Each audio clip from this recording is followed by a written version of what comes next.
distance also, can we say that there is still some attraction force that is existing between the two atoms, right? So for the computer to calculate everything, like as I said, the computer needs to calculate every time. It needs to calculate the, what you can say, the potential energy at each and every distance point, right?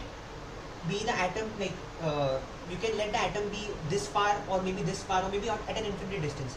So can you imagine if the computer goes on calculating at an infinite distance, then it will basically take years to calculate that, right?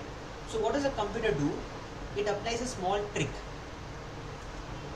We all know that the potential value at infinite distance will be very, very infinitesimally small, right? We use the word infinitesimally small. So we ignore that. What does the computer do is, it assigns a cutoff value. Okay? A cutoff value of, say, up to this distance, right? Up to this distance. So what we do is, as an operator, we set this value according to our understanding. Okay? So what we do is, we set this value till this value, till this part. Okay? And then till this part only, till this distance only, the attraction or the repulsion force will be calculated.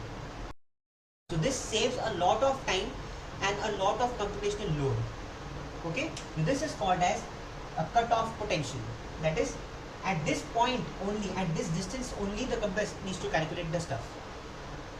Next, this no need to calculate. Okay? This is the cutoff value.